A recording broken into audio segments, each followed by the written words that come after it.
জগন্নাথ ধাম পুরীতে।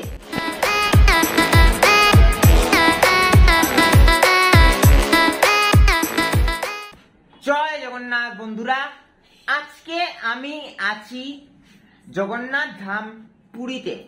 তো আজকের দিনে আমি যাচ্ছি জগন্নাথ দেবের শ্রীমন্দিরে। তো সেখানে গিয়ে তোমাদেরকে আজকে আমি জগন্নাথ মন্দির ভ্রমণ করাবো এবং যতটুকু দেখানো সম্ভব, যেখানে ক্যামেরা এলাউড হয় ততটুকু অবধি তোমাদেরকে নিয়ে যাব আমার ক্যামেরার মাধ্যমে। তো গাইস, আশা করি আজকের ভিডিওটা তোমাদের ভালো লাগবে।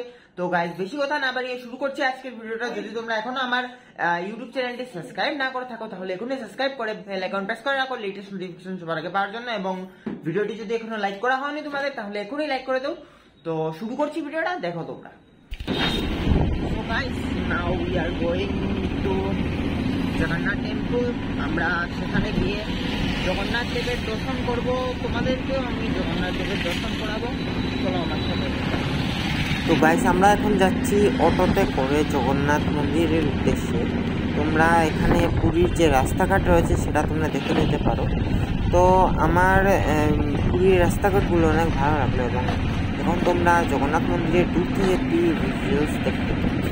আর আরেকটা জিনিস তোমাদের বলতে দিতে চাই, পুরীতে আসলে তোমাদেরকে অটো ভাড়াটা অনেকটাই বেশি দিতে হবে তুলনামূলকভাবে, সেটা আমি লক্ষ্য করলাম জিনিস। এবং তারপর বারবার তোমার অটো চেঞ্জ করতে হবে, রিক্সা চেঞ্জ করতে হবে এবং তারপর জগন্নাথ মন্দিরে প্রবেশ করতে হবে। তো এখন দেখতে পাচ্ছ তোমরা জগন্নাথ ধাম, জগন্নাথ দেবের মন্দির। তো এই মন্দির থেকেই জগন্নাথ দেবের উৎপত্তি বলতে পারো তোমরা। জগন্নাথ দেবের বিগ্রহ এই মন্দিরেই আবির্ভূত হয়েছিল এবং এখানেই রয়েছে জগন্নাথ দেবের বিগ্রহ। তো ভিতরে যেহেতু ক্যামেরা নিয়ে যাওয়া সম্পূর্ণরূপে নিষিদ্ধ, তার জন্য আমি ভিতর থেকে জগন্নাথ দেবের দর্শন আমি তোমাদেরকে করাতে পারছি না। তবে তোমরা বাইরে থেকে দর্শন করে নাও জগন্নাথ দেবের মন্দিরের এবং এখান থেকেই জগন্নাথ দেবকে প্রণাম জানিয়ে দাও। তো গাইস, মন্দিরে তোমরা লাইন দিয়ে প্রবেশ করতে পারো, তাছাড়া অন্য আরেকটি উপায় আছে, তো সেটা দিয়ে তোমরা প্রবেশ করতে পারো। তারপর তোমরা দেখে নাও আমাদেরকে, আমরা মন্দির দিয়ে পুজো দিয়ে চলে এসেছি এবং এখন আমরা খেতে বসলাম। তো আমরা এখানে খাচ্ছি রুটি এবং তার সাথে 4-5 রকমের সবজি, ডাল, পায়েস, চাটনি, পাঁপড় ভাজা, সবগুলোই অত্যন্ত ভালো ছিল। এই দোকান থেকে তোমরা খেতে পারো। এটি একটি মারোয়ারি দোকান ছিল জগন্নাথ মন্দিরের পাশেই। তো দেখে নাও আমরা খাচ্ছি এখানে, সেই সঙ্গে আমার খাওয়াটাও তোমরা দেখে নাও।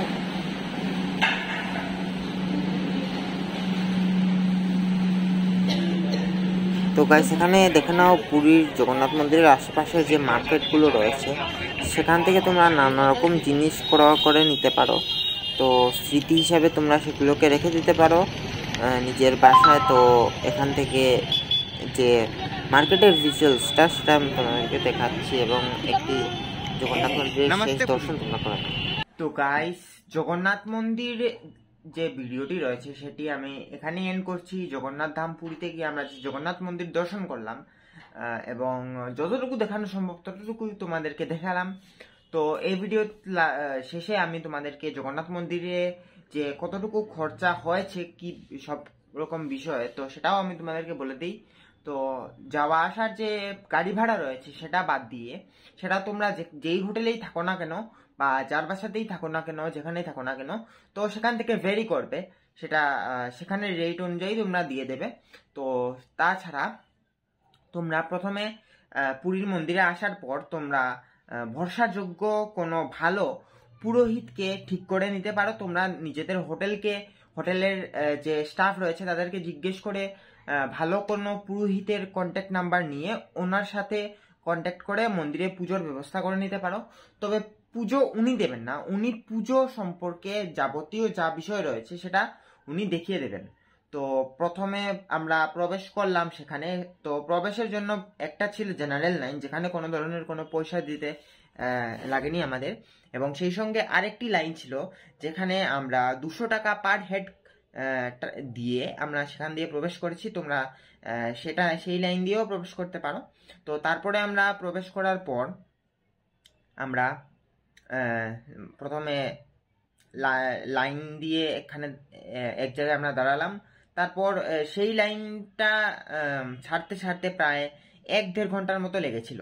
তো তারপরে আমরা মেইন যে গর্ভগৃহ রয়েছে, যেখানে জগন্নাথ দেব, সুভদ্রা দেবী এবং বলরাম দেবের মূর্তি বা শ্রীবিগ্রহ যাই বলো না কেন তোমরা, সেগুলো রাখা রয়েছে, এবং সেখানে দর্শন করে আমরা তারপরে বের হলাম। বের হয়ে আমরা একটা চার্ট হিসাবে, ওদের রয়েছে জগন্নাথ মন্দির কমিটির পক্ষ থেকে চার্ট হিসাবে বানানো রয়েছে, যেখানে বিভিন্ন মূল্যের প্রসাদের ব্যবস্থা রয়েছে। তো তোমরা সেই মূল্য অনুযায়ী প্রসাদ নিতে পারো এবং ঠাকুরের এখানে পুজো দিতে পারো। তবে পুজো দেওয়ার জন্য কোনো রকম টাকা লাগবে না, কিন্তু যদি তোমরা প্রসাদ নিতে চাও তাহলে তোমাদেরকে ন্যূনতম, আমরা সব থেকে কম যেটা রয়েছে 2100 টাকা, 2100, তো 2100 টাকা দিয়ে আমরা সামান্য যে মিষ্টান্ন ভোগ রয়েছে বা খাজা গজা এগুলো দিয়ে যে ভোগ রয়েছে জগন্নাথ দেবের, তো সেটা আমরা নিয়েছিলাম।